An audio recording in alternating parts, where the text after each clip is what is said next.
and welcome back to Balls That Are Deep, and goddamn deep balls with me. And I'm Brandon Rogers. I'm I'm a host, and I'm one of 3 hosts on this show. Believe it or not, we got 2 hosts here with me today. I got this Gabriel Gonzalez sitting here on the left-hand side of me, and he's wearing a black shirt, and there's a watch. And that's about it. It's all about me. Jonathan Hinman is here with a Yale shirt. Oh, don't tell anyone about that. It's disgusting. Oh, I'm sorry. Okay, Yale I wear it ironically. I wear it. Look at this. It has the holes. Yes, it has 2 nip holes. You studied all night in them, right? Right. There's a hole in the Y and a hole in the E. Actually, first night I wore this was my first night at NYU. And this girl from Cornell was like, "You go to Yale? Fuck you!" and threw pizza sauce on me. And Pizza sauce? No, it's well. Actually, we are talking about something related to college today, you guys. I picked the topic last week. Well, we were really on the fence about doing this topic. Obviously, if you're listening to this podcast, then you've probably clicked on something either called cannabis or marijuana. I don't know what we're calling it, but it's something to do with weed. And I have to just say up front, this is not. I'm not even advocating for it with this podcast. This is simply a commentary on the substance. We understand that the feds aren't exactly 100% on board with this. They'll get there. This thing, yeah, they'll get right. No. But no. So please do not take our opinions with a grain of salt. We come from our own experiences. We're not advocating you do anything illegal. We're just talking about a thing that exists and experiences we've had. Exactly, and nothing more. So, that being said, nothing more. Winky emojis. What episode is this, by the way? This is 10. 10. Okay, so 10 episodes deep. You guys should. Okay, they know what they're in for. Yeah. Okay. Welcome back. Well, welcome back. And if this is your first time listening to this, sometimes I do this with my voice. But today we're going to be keeping a little bit further from the mic, and I just want to. I want to ask, a lot of young people listen to this podcast. I don't know if, like me, I was very ill-informed about marijuana when I was, I think most of, I mean, we were teenagers when weed was not only, it was not only illegal, but frowned upon morally. And I remember this morally. When I just recently watched, there was a thing. I was watching a Jackie Chan movie from the 90s, and this is just, he said a line that I wouldn't hear in a movie today. He was chasing a bad guy down an alleyway, and he stops chasing the guy just so he could, because he sees a guy smoking a joint. He passes a guy smoking a joint. He stops the chase. The bad guy keeps running, and Jackie Chan takes the joint from the guy and says, "This is bad for you," or something like that. It's not line. Good for you, or something. Remember that? It was Rush Hour. It was the movie. Yeah, I remember that. And he thought, but if I were to see that in a movie today, I would kind of be like, "That's weird." Well, like that. It kind of took me out of the movie for a second, because back then, of course, that was a line people said. It's bad for you. Don't. It was just common knowledge, and today, it's almost the opposite. It's almost like, a character is not cool unless they are pro-weed, right. And it's so funny how that works, because at the time, if you had told me that 10 years later, weed would be so commonplace in so many of the states, like, we're starting, I mean, just these last elections, I think another place voted okay to medicalize and Michigan, all that. So I mean, it's like incredible. And we would have never thought that before. And you're right. Yeah, it was very common to just think of it as just a taboo. Well, some of the people that listen to this are British, and it's different overseas. Now we went to London. We went to London a couple years ago for the first time. Right. And we get there, and I've never even been to the fucking country, let alone this place that I've heard so much. And I've always, don't get me wrong, I love London. It lived up to every expectation I had, which the bar was set pretty high, so I had a great fucking time. However, the weed thing caught me off guard. We were at the airport. We just landed, and this guy comes up to us. Really great guy. He's wearing a suit and a tie. I couldn't tell if he worked. Weird. It was weird. It felt like a religion, he was like trying to recruit us. Yeah, kind. He wants us for something. In our minds, though, maybe it was because he had an accent and had a suit on or something. It was no, this guy's weird. He either wants our attention, our souls, or our holes. But Jonathan's lowering my I do. No, that's on me. I do my levels way further back, and then I talk a lot louder on these things, and so I always know when I reach the point where I'm like, la. Like out there.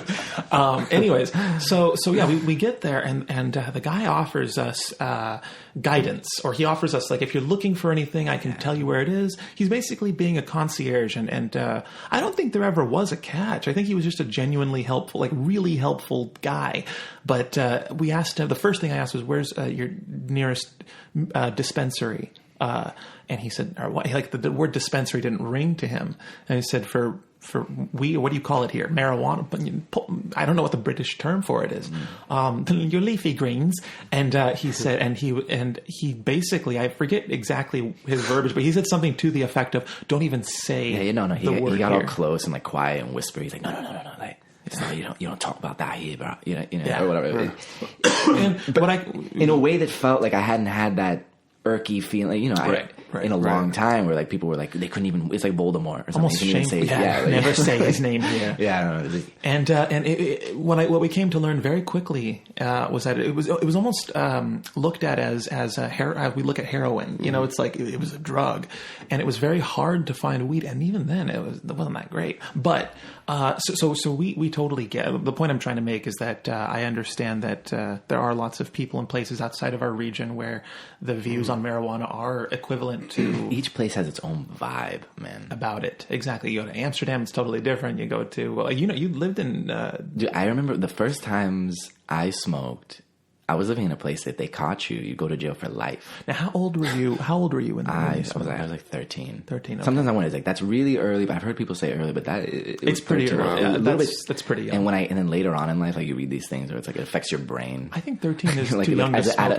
Me too. Yeah, that's a fact. If I could have gone back, maybe I wouldn't have. But it just seems so. It was like a natural progression of just how things were going. And I remember because it didn't start with like weed. It was like stealing. Like it was like the high of doing. Did you ever see that movie? I know I hate to get to it. It's such a bad, weird reference. But the Batman one, the Christopher Nolan, the first one. Yeah. There's this one scene where I really identified with, which was it when Batman starts becoming a thief, where he starts hanging out with criminals to see the sensation. He said that I understood it then. I understood the adrenaline before crime and doing all. And there is a certain element that when you're first trying all these different things out, it's exciting. And you're still young enough where you don't feel like the penalty is going to be that bad. Like if they catch you, you're not going to jail with a grown-up one. They'll maybe put you, but you don't think even that far ahead. So I don't know. For me, it was always exciting. I was not aware of the long-term consequences when I was doing stupid stuff when I was young. They exist, but like but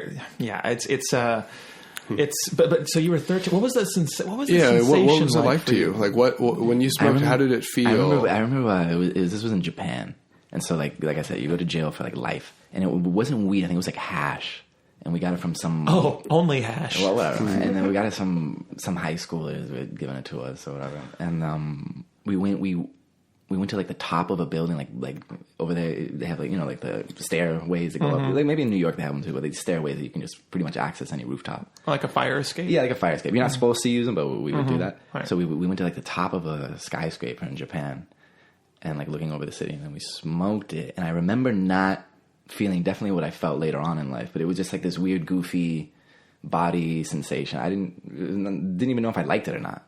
It was confusing. It wasn't what I expected. So let me get this straight. Might have been your first time. Like I smoked weed before I drank, and so it was the first time I'd experienced any kind of altering my state of mind. Exactly. So I didn't know how to take it really. Yeah. Let me get this straight. You the first time getting high, 13 years old, at the top of a skyscraper in Japan. Yeah. You had a 13-year-old life that I'd strive for today at 30, you motherfucker. What the fuck? It was wild. Whatever you're doing now, you're not getting high on top of a building in Japan, so you've downgraded. I definitely remember two things. I remember, yeah, I know, right? Yeah, that's so true. When we were kids, we were fucking crazy. I'm so jealous of your so shitty self. Isn't that crazy? I wouldn't do that nowadays, but what a beautiful thing. We used to go on rooftops all the time. It was like such a fun set, like on billboards too. Like we would go to the top of billboards at night or something. Yeah, we used to do that kind of shit weird too. Stuff like that. I would never do today. Because you're afraid that if you get caught breaking and entering or something, you go to jail. Oh, we also have a lot more to lose today than we did. Yeah, that's right. We have a lot more. Jonathan, what about you? What was your first time smoking marijuana? How old were you? I think I was 16. Or eating it. The first time you've ingested THC. I definitely smoked it, and definitely did it through a can that we made into a pipe, which is a terrible idea. No one should ever do that, ever. Acquire a glass pipe. Right. and got, super fucked up. Like I was first time experiencing any kind of alteration. First time, also one of my first times hanging out with people. Wow. At a new school, at a new school again. It was your first time with this new group. And I'd moved in, and it was like starting to come out of my shell, and it was one of these. And you're in first impression mode, right? Still. Right. Yeah. Pretty. Gotcha. Everything was fine, but it was surely an action-packed event. Right. Also, there were girls there for the first time where it was unsupervised because it was at my friend's house whose parents were just never around. Oh, and I can relate to that because I was into girls at that age. Oh, you say what? I was into girls at that age, so I can relate to the pressure of having girls around because it's like, fuck, there's girls here. This has to be dope, and I have to be dope, or fuck everything. Yeah, and whoa!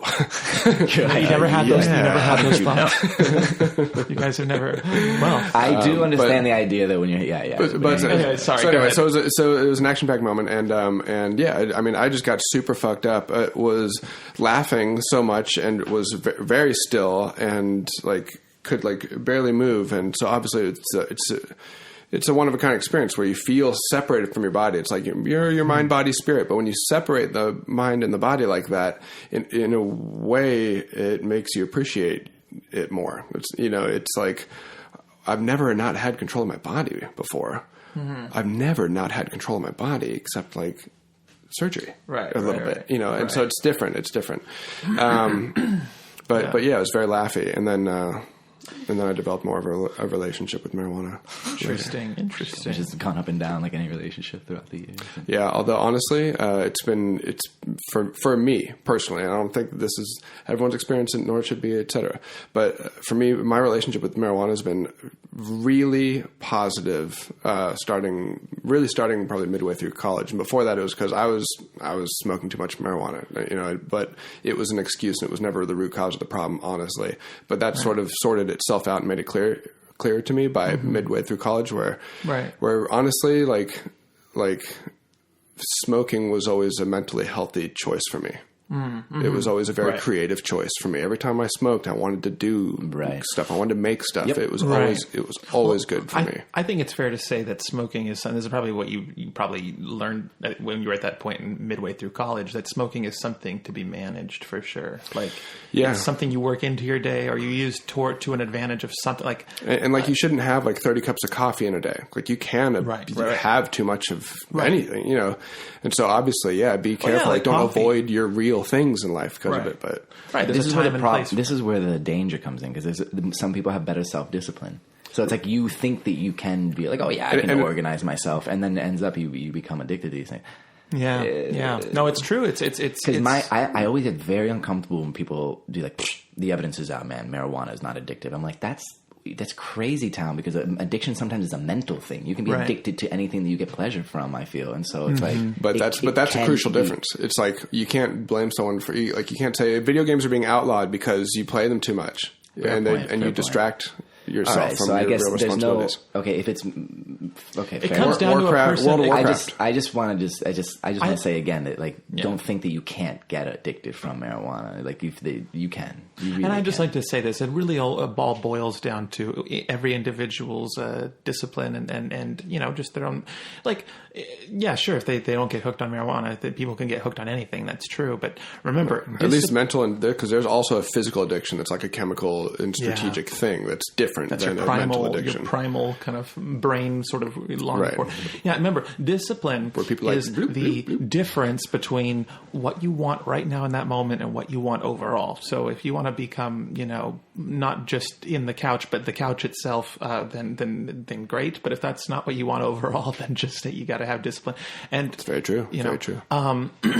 Weed is it's a very it can be. I've definitely been addicted, and it sucks to be addicted to it. It sucks because then it's addiction isn't so much about the pleasure you get from it anymore. It's sustaining, just feeling fine. It's more of running from letting that high go 100%. Down, and that's not good.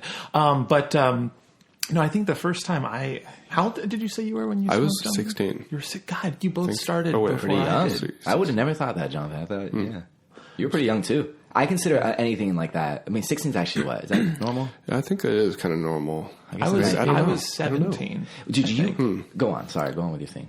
Well, no, I want to hear about your first time. Oh, my first time getting high? Yeah. I was or maybe even your first developed thoughts about it. I mean, well, I didn't really have any thoughts of weed, really. I mean, it wasn't really anything I thought about. It was something that was so different from my life. I was a very straight edge kid. I was very, up until about 16, 17, I was a very, very disciplined kid. Like, I never did anything bad. I never ditched school. Let's talk about that for a second, because I distinctly remember kids frowning upon, like, when they found out that I did smoke. Yes, same. And it was a very weird feeling. Oh, absolutely. I remember that from my school, I was one of, like, the first with my group of friends, and I remember gossip being talked about as, like, if we were, like, druggies or these kids, like, you know, do these type of things, blah, blah.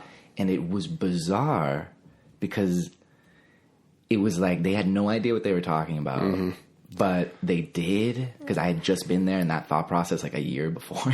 So like I got what they were saying, but it was like you just. It's interesting because I think it's kind of one of their first encounters with how to make a good decision, and they might mistake the specifics of that. Where it's like, I want to encourage someone to not be a drug user. Like, I want to encourage someone to make good decisions, and to, like, hey man, you don't smoke, that's cool. Like, we need to make that cool, you know, and they have good intentions, but it's like, you don't understand the personal journey that someone may be having with that.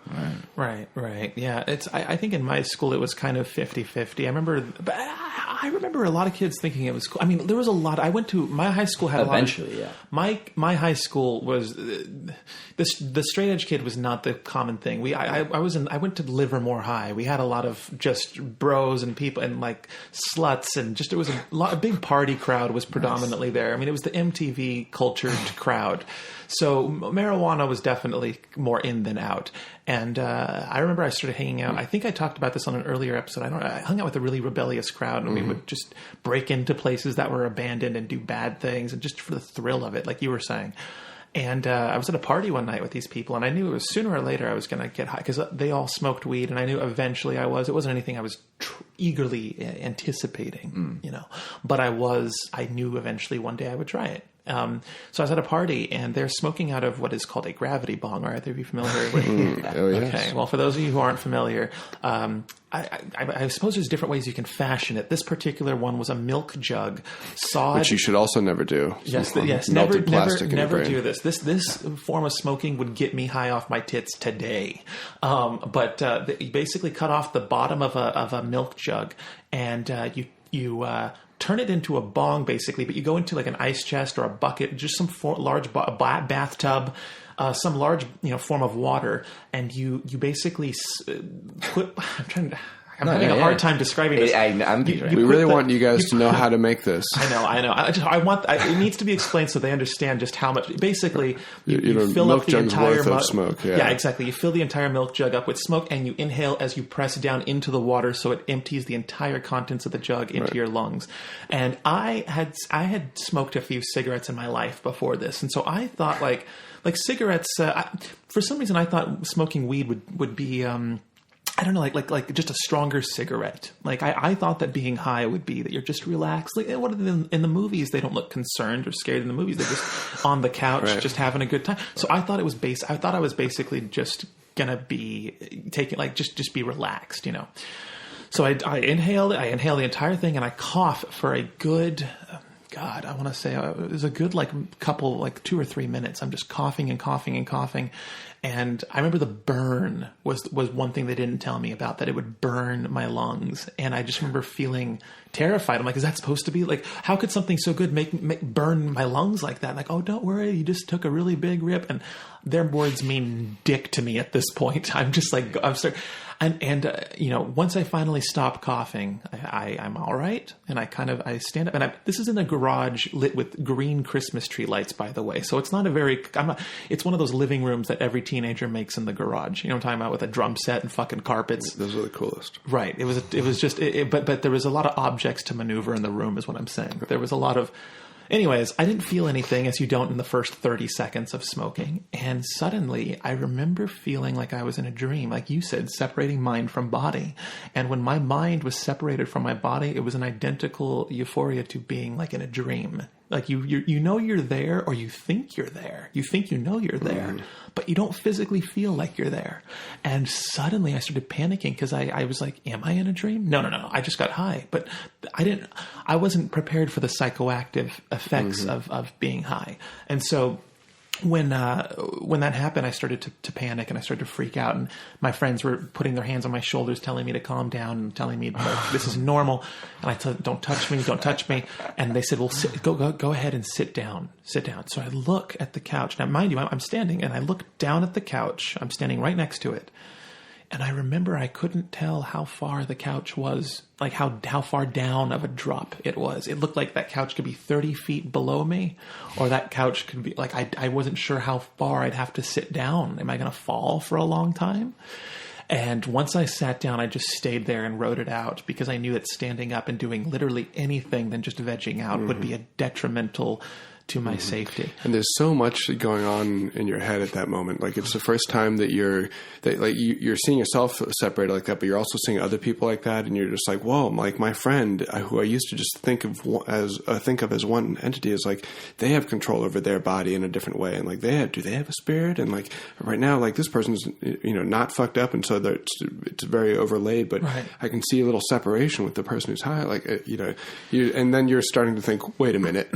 What connects us all? You start getting existential and all this bullshit. Because the slight change in your altered state, the fact that you have an altered state, challenges your idea of your own identity, and starts to make you think about what makes up people. And that's right. It's like once you're aware that there's another way of existing from what you've existed for your whole moment. Like every day, even right now, I'm not existing that feeling. Watch here, we are pretty. Actually, we're very much never mind. Well, 24/7. It gets worse. But so this guy offers to drive my car home, because I can't drive my car home, obviously, and I need to go home because I have a curfew. Because at this point in time, I was grounded.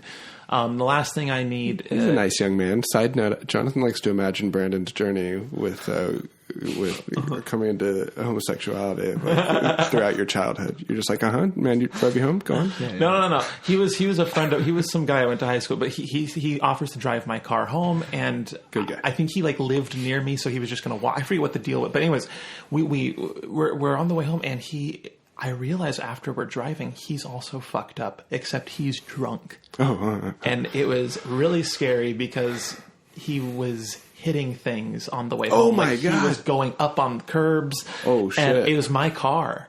And I swear to God, he looks at me after we get home. I'm furious, but I'm fucked up, so I can't fully yell at him. But I'm like, you just fucked my car up. Like, you hit so many things on the way home. And he looks at me. And you know what he says? He says, don't worry, neither of us will remember any of it. The next day, I reminded the fuck out of him. And actually, I remember everything. I wasn't drunk. I wasn't drunk. I was just high, you motherfucker. I think you don't remember it. What else happened that night? Well, here's the thing. Then he took my body into a ditch. That's and I totaled that car about a month later. Yeah. Oh wait, you have a few. I think we remember that. I remember that story. I hit an SUV and it flipped over on the freeway. Yeah, that's right. That was the car. So really, it didn't matter. He could have hit more stuff. At the time of your life. Yeah, I wish he'd hit more that night. Right. Oh my God, that was a shitty time. But no, that was, and I don't think I ever fully came to appreciate. Well, actually, the second thing I ever smoked.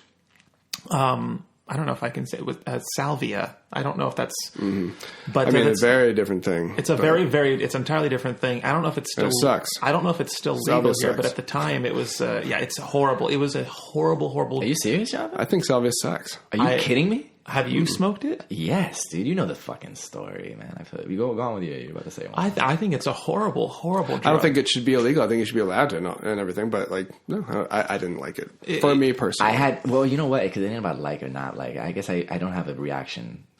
My reaction was that I just lost all function of. First of all, I lost all self-perception. I couldn't even tell if I was looking stupid, and that scared me because usually you always have this self-perception of everyone does. When you go to a party, you kind of have an idea of what you look like, right? When I smoked this shit, I had no idea what I was doing, how I came across to other people, and just not being in control. And the high only lasts, 10 minutes at most? 10 minutes. Tops. But you are a fucking retard. And yeah, I was, and you have like hallucinations. You have it's a weird hallucinogen, and yeah, it's not. But did you guys actually hallucinate? Yes. And what did you?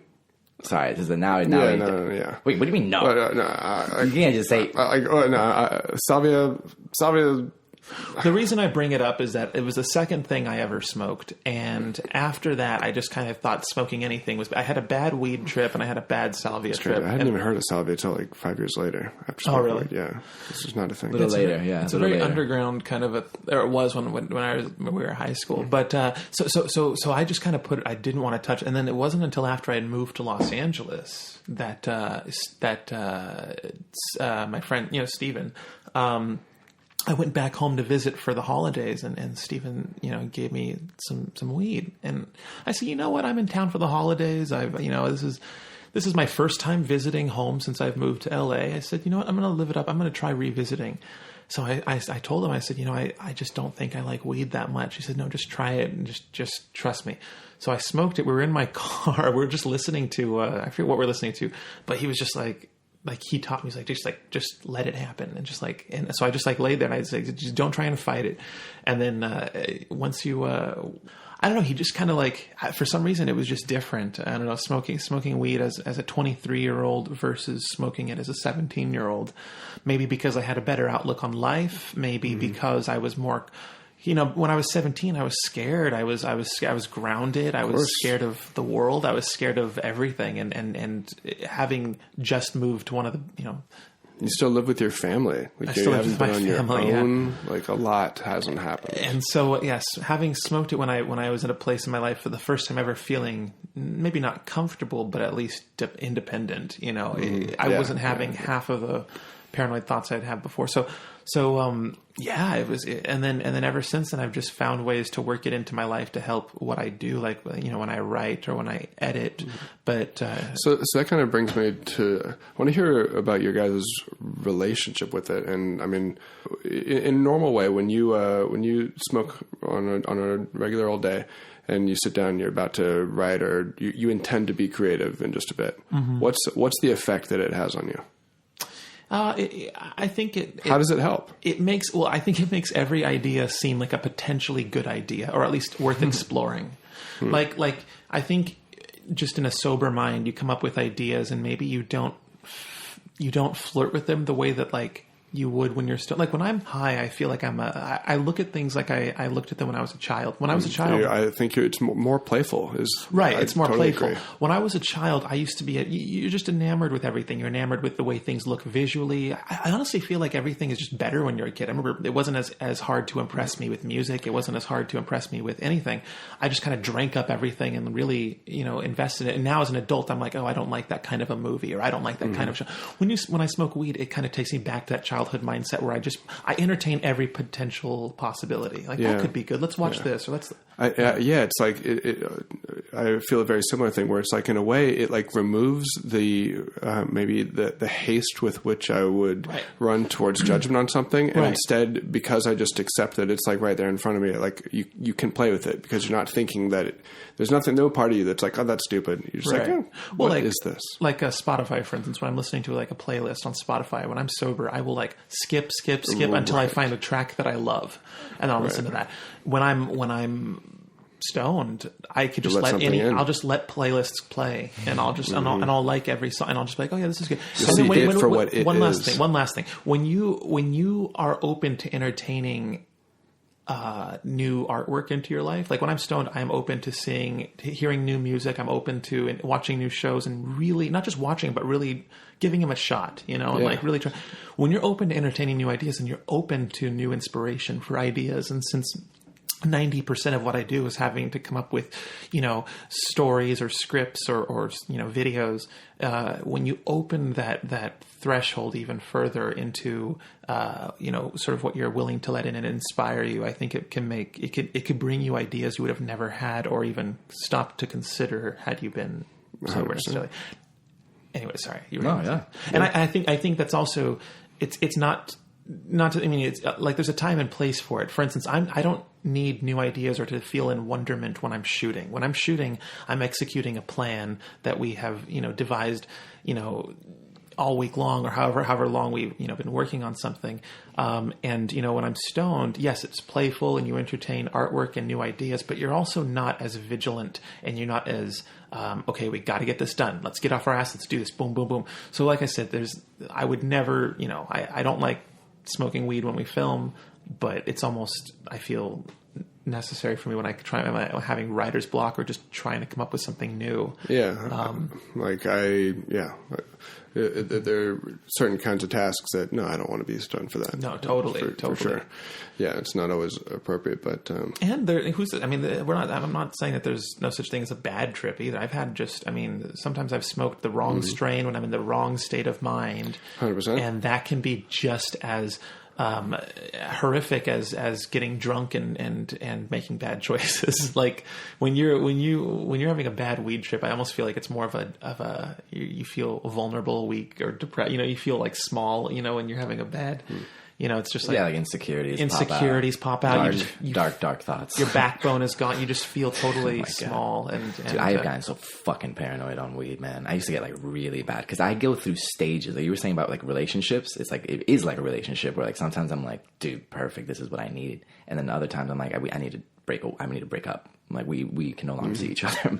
Weed has become a problem, and it's I don't know. I get very uncomfortable. Right now, even talking about it, it's like we have kind of glorifying it a bit. Like if I was a listener who's never, there are people. Some of these people that are listening, like I think are kids. Some of them. I mean, not that I don't know what age. When I say kid, I mean like 12, 13. I think there's probably one of you out there, and you probably haven't tried it. And it's like I worry. It's like, are you listening to this and thinking it's okay? I don't know. I especially at that age, definitely think about not doing it. But it's like, who knows what your life is? Who knows what your process is? And to those 12 and 13-year-old listeners, we are not advocating that you try weed really soon. We really are not. You really should wait until your brain is more developed. It's a real thing that happens in the brain chemically. If you're 12 or 13, you're probably not foolish enough to think it's not around you. I know that there's kids at your school that probably are, and that you've seen. We can't keep people from having access. No, of course, but this is our position, and this is part of like what really irritated us when we were kids was for instance, the DARE program, which is filled with lies, terrible tactics, and we're in a culture of weed where the truth is not being spoken about weed. Like everyone was lying to us about it, which didn't help. Right. That was wrong. And so we want to tell the truth about it, but that doesn't mean that we're saying everyone should be smoking weed. And I think in hindsight, you'll thank yourself. I think people would thank themselves for not getting enamored with weed early in life, just because I feel like, it's some like.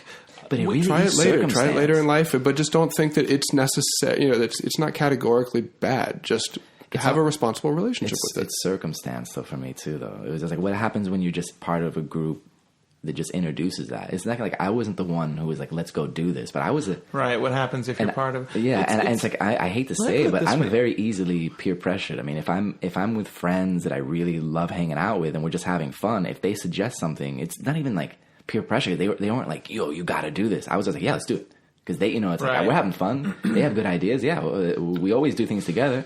Let's do it together. And it's just like, yeah, man.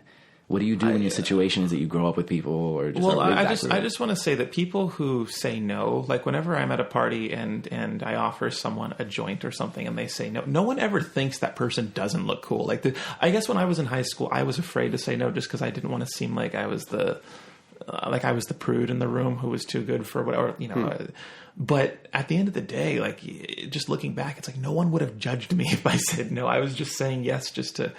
And that was like my first real group of friends too, growing up. Like it was like so it was hard for me to, but I think after I smoked it the one time, I just didn't have an urge to go back and do it again. But did you criticize it? Did you think it was like stupid? No, I didn't criticize it, but I also wasn't, I don't know, like it wasn't something I was trying to do. After I smoked it the one time, I didn't touch it really until I was like I said, after I moved to LA.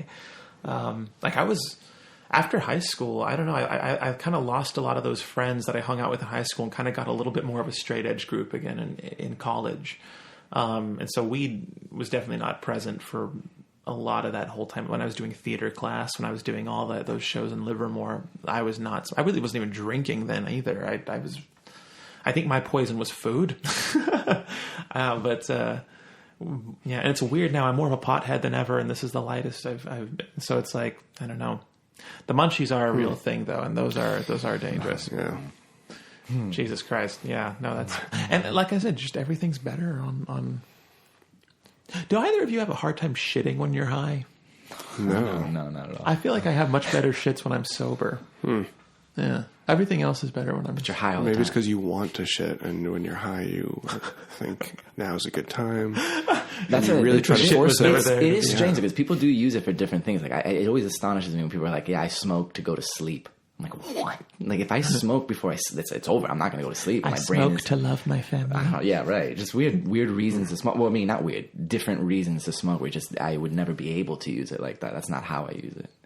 Yeah, that's true. That's true. And that highlights the fact that everyone has a different relationship with it. Even though we can all be describing traits that are similar, it's the subtle differences and like the shifts in the characteristics between the person make it pretty varied. Right.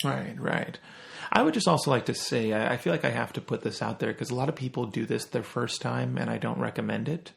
But people think, oh, I'm too scared to smoke it, or I don't like smoking, right? So it's like, I'll make a brown or I'll eat it, right? Right. Never, ever, ever have an edible for your first time trying to get stoned. I barely fuck with edibles today. Yeah. They're just unpredictable. You never know. It all depends on how much you've eaten that day. Not the same high. It's a different, just know that it's a different beast. Yeah. It's a different beast. It's stronger, and you never know how long it'll last. The first time I really had an edible, my boss at the law firm, my supervisor at the time, I remember Din. Oh yeah, I do. Yeah, he was my not their real supervisor. Yeah, not their. Well, how are they going to? No last name. DENDI. How do I? They're not going to spell it. Anyways, but he gave us. He gave me a brownie, and he said only eat half of it. Needless to say, I called in sick to work the next day because I was still fucking high. I've never been messed up that long in my life. A 24-hour high. I felt like, am I ever going to return to normality? Yeah, smoking before work. It's a different thing. I wasn't good at that. I wasn't too good at that. I was scared. I was Googling the fuck out of Yeah, edibles. You shouldn't be doing that anyways, but I think I tried like once or twice, and I definitely one time on the way to work got high, and as I'm getting there, got so paranoid that I called in. I was like, I can't go to work today. Not happening. And then I just stopped doing that shit because I can't do that. Yeah. That's what I mean. Like the relationship with it. Like I know people who, that's how they go to work. And for me, I was like, I can't go to work high. Are you kidding me? That's too much. Yeah. You know, it's sure. It's just too many things in my mind that would just make me go crazy. But then other people, that's the only way they do it. Some people like cook dinner. Like I can't cook dinner unless I'm smoking, or they can't eat dinner until they smoke. It's like, what? You know, that reminds me, I want to hear also what you guys, your take on the paranoia of weed. Interesting. I think it's exciting. You think the paranoia is exciting? That. Yes, I say that all the time. I love getting scared because I feel something. I think that was my worry. Wow. Is that, okay, so like before I smoked weed, I think of my relationship with all the arts, right? So I loved movies and I loved music. And I was one of those kids who would close themselves in their room and legitimately for hours and hours, and I like 4 hours, 5 hours, listen to music. The same songs over, same albums over and over and over again. And I'd be in it. Like I'd be with my headphones in, or actually not. I would just have the speakers all the way up and just be like in my room, like pretending to dance or sing to it or play. Like I was just imagining these worlds. And then I did that before I smoked. And then of course, when I smoked, it changed my relationship with art.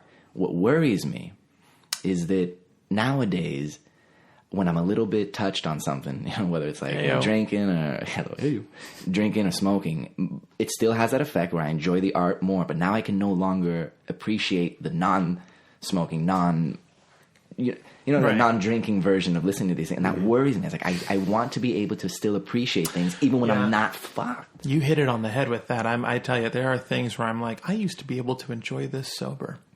And that is a thing that, to have the mind that I had when I was in high school, everything touched me and tickled me without the use of any substance. And I miss being that turned on by reality. I miss being that, just... Although, do you think that's a function of tolerance to weed or of adulthood? I think, no, thank you. I was just about to say, I think the weed part has definitely amplified a little bit of that. I think that there are certain things now where I'm like, this song is good, but listen to it high and you'll really love it. Like even our videos. However, even our videos are meant to be watched when they're. Well, I shouldn't say that. I did not say that. You watch them however you want. You watch them with a glass of milk. Right. All right. But Jonathan, I really do think that being an adult is one of the most unmagical things that a human faces. No, seriously, because we lose that charm, and that's why going back to what I was saying, weed brings me back to those roots. Brings me back to that kind of wonderment of a mind to like everything just was great. Yeah, I think that weed, like for me, again, just speaking to me, but it makes me more curious. Right. Yeah, it made me bi-curious, and now look, I'm gay. No, but going back to what you were saying, Gabriel, I forget what you were saying. What were you saying? Yeah. Oh, he's excited by the paranoia. Yes, the paranoia. Paranoia. Yes. Yeah. So I feels alive. I can't tell. Fear is something that you can feel. I really want to film you when you're in one of these paranoid states because it legitimately looks like you hate every second of it, and I can't tell because. But then he's like, "Let's do another edible again." I'm like, "You were in hell the last time." No, I wasn't. I was like at the airport just recently. We went to the airport, and then he's rolling off his balls off this. Oh, I shouldn't say rolling. That's a different phrase. He's taking an edible and he's going crazy, and I was like, "Yeah, I want to go crazy too."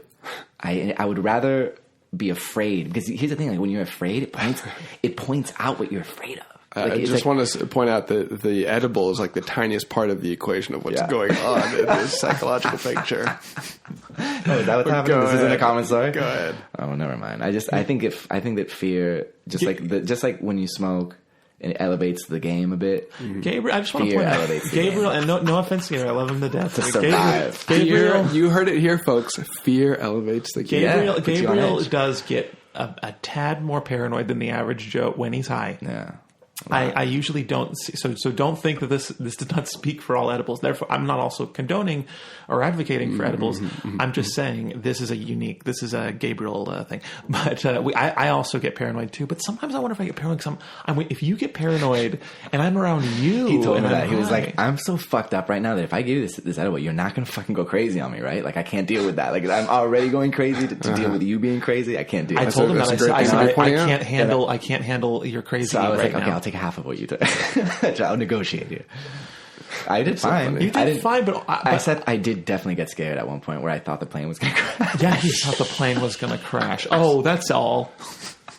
That's all. Where I felt great to sit next to. We were taking off, and I felt like we were going just like too high, too quickly, and I felt like being crunched in the back of my seat. And I was like, I think we're losing. I think this guy. I could like at any moment I was expecting the little oxygen things to come down and put it on. I swear to God. For real. For like a good 10 minutes, and I was like, okay, we're fine. Looks like we're okay. Oh God, no!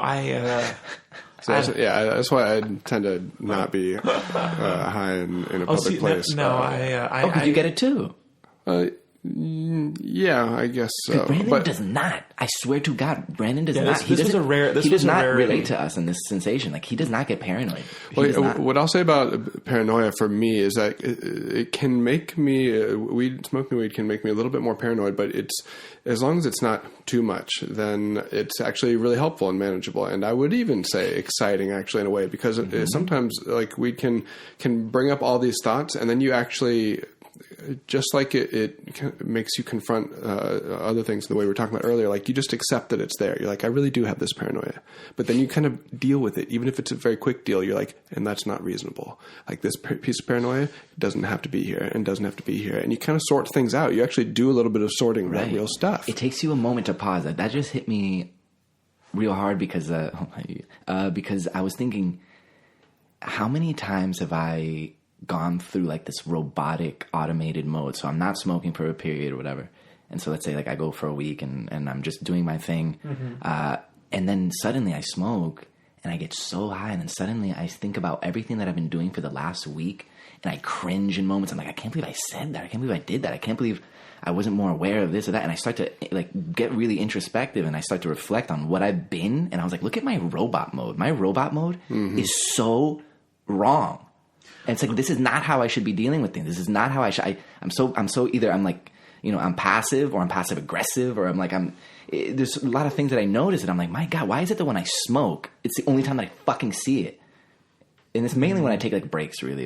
And that's why leveling it out for yourself is important and learning how to take the benefits without getting addicted. Right. You have to have a healthy relationship. But it's like, there is something to it where because it's an altered state, that means you have an altered state of looking at the same experience. And sometimes it's valuable and sometimes it's scary because it's like, oh my God, I am a robot. I'm a drone. and how do I get out of that mode? Yeah. So maybe it's like for you, it's not quite paranoia because there isn't maybe an irrational fear of something going on, but are you similarly able to kind of confront things like that? Yes. Well, now I am, and only very recently. I don't mind saying this. I don't know if I already said this on here already. I've been going to a therapist for a while, which I think everyone should do. Good. And no matter where you are, it's in life. I think everyone should. I think mental support is a very healthy thing. You taking care of yourself? That's awesome. And so I've been going to this therapist, and only in these last 7 or 8 months have I really been confronting this. When I get high, I don't necessarily have paranoid. I have paranoid delusions. I have this weird delusion in my head of, and I think I mentioned this before, but there's like a fictitious version of most people I know in my head, or just really there's an alternate world in my head that's this world, but people hate me more. And I'm always having these delusional thoughts, especially when I smoke, that oh my gosh, people think I'm lazy, or they think I'm not doing well enough, or I'm not.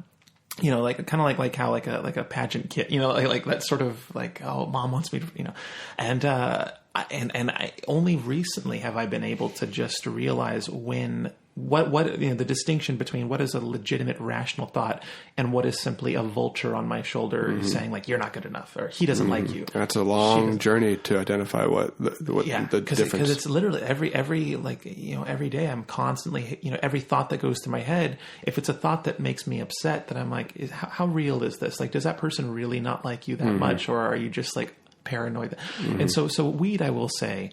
I don't get paranoid in the sense you guys get paranoid, because I can be in public and I'll be fine, But you generally care less what people think in a way, maybe Right. I don't care what strangers think of me. When it's the people close to me. So when I'm alone, that's when the paranoia comes, because then I'll start thinking about just everyone I work with, on my family, my friends, and I start worrying do they still like me? Am I doing this well enough? Because when I worked a 9 to 5, I didn't really have to worry about my integrity as much. I didn't have to worry about the people around me, what they thought of now it's I work so closely with everyone around me that and I've never had this much responsibility. So when I get high, I will sometimes have these. But then again, like I said, it's just brooding, or what do you call it? What was it? Ruminating. Ruminating. That's the dangerous one. But really, it hasn't been that. Lately, now that I've been kind of distinguishing what's a fake thought and what's a real, because ultimately these things are put there for my own. They have my best interest in mind. They're all defensive thoughts, essentially, but they're also delusional, and they're not real. And so it's this. Right. And they may be synonymous with survival, but not with thriving.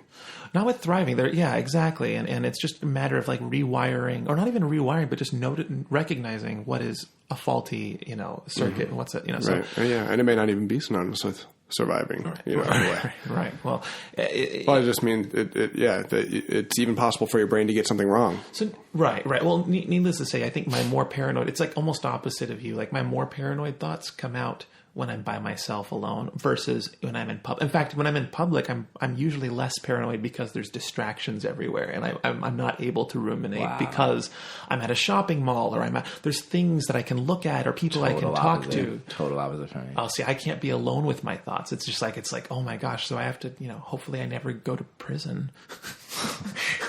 That would be the worst for me. But or what does they call it, the shoe, when you have in the solitary confinement? Oh yeah. I think I'd be fine if I had someone in my cell. I think, but then again, I'm not smoking weed, so then I would be fine either way. You'd be surprised. I don't know about weed. That's maybe a different one, but there's drug problems in prisons big time. Yeah. Thank God. I hope there's something when I get there. It could suck. Oh no, but yeah. So that's prison might suck. Prison might suck. Not be the most fun place. But yeah, I guess John. I mean, you mentioned you get paranoid from time to time, but you're better at distinguishing what some. Yeah, I mean, it's I can never, not to say that I don't get overloaded sometimes. Like if I'm out and about, like it might be too much. You're very responsible with it. You are. Thank you. I try to be. Like you don't smoke if you're going to drive. Right. It's a huge difference. Like, that's why you don't allow more paranoid moments, because it's like you're not putting yourself in that situation. That's very true. That's very true. Like when,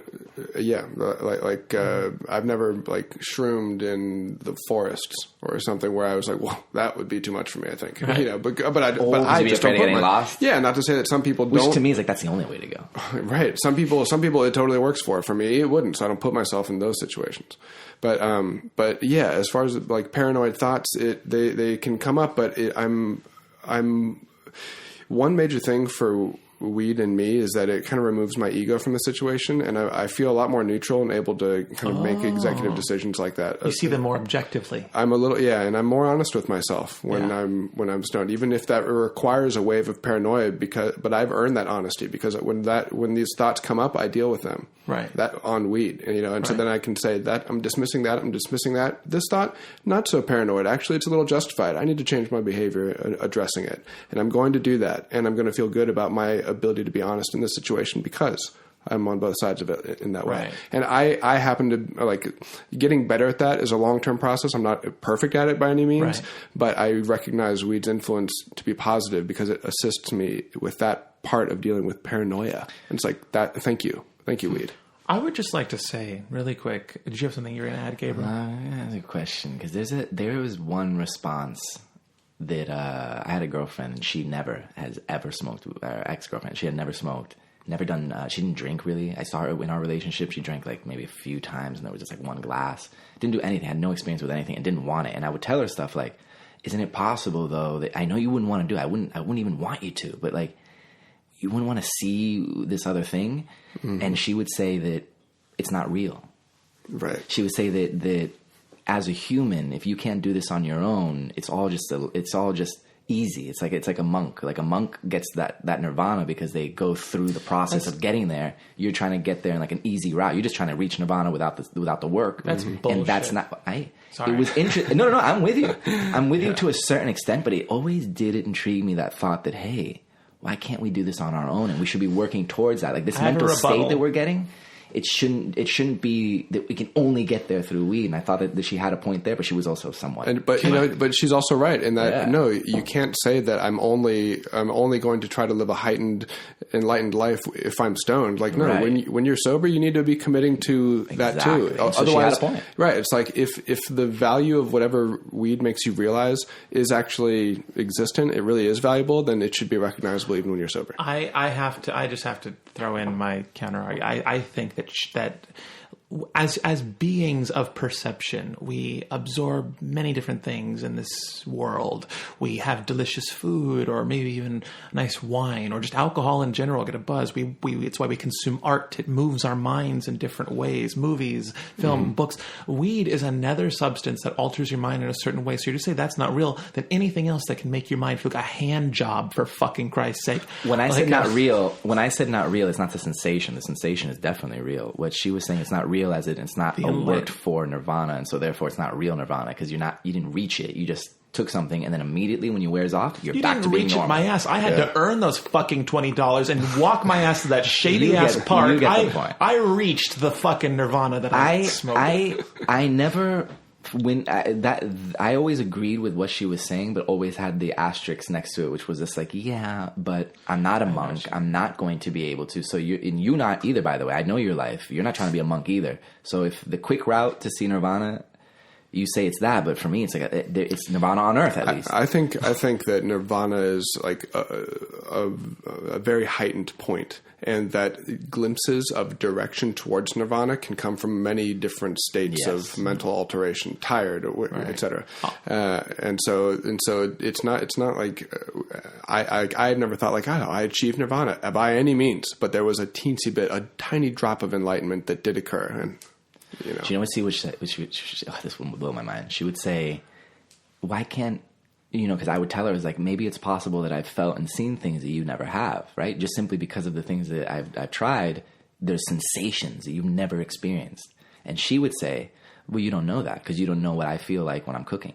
You don't know what it feels like for me when I walk out the door and see the sun on my face. Like, it's maybe how far you were able to go, but and she didn't know. She's never tried, so she doesn't. But her logic made sense to me, where it was like, you can't determine somebody else's joy of something just because you can't feel. Like, I walk outside and maybe because I'm more numb now, blah blah blah, maybe I'm missing out, where she's never had these extremes or whatever, so she can walk out a door and find interest in the things that I now found. Or maybe you're like an old person who finally got medicine for their arthritis, and they're like, oh my God, I'm finally able to like enjoy the outside again. Right. Like, it's beautiful and I can walk without pain. True. Or whatever. But even her point highlights the fact that, like, no, truly, you guys will never be able to really communicate your experiences. No, that was a big problem. Two different people. Well, I'll tell you about Nirvana.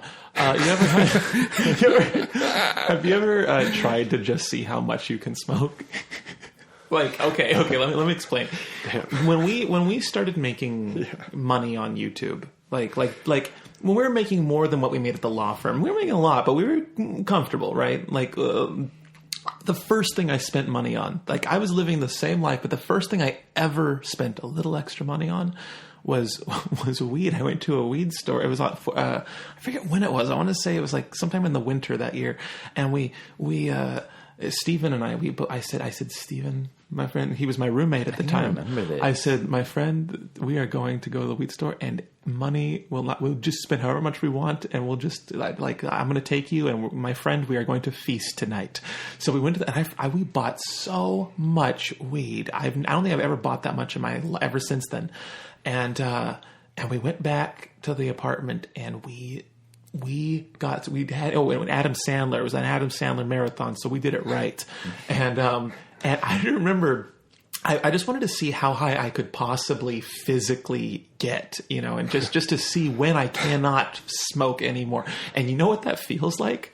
You just feel paralyzed. Like, I remember it was a point where I like, even just reaching for the lighter was a struggle. Yeah, but did you enjoy it? I didn't enjoy it, but I liked knowing that I got there. Like, I've always wanted to feel with that. I've been in those situations too, where they just keep passing them around, and it's not like a joyous event for me. It's like I get higher and I get fun. It's like, here's the thing.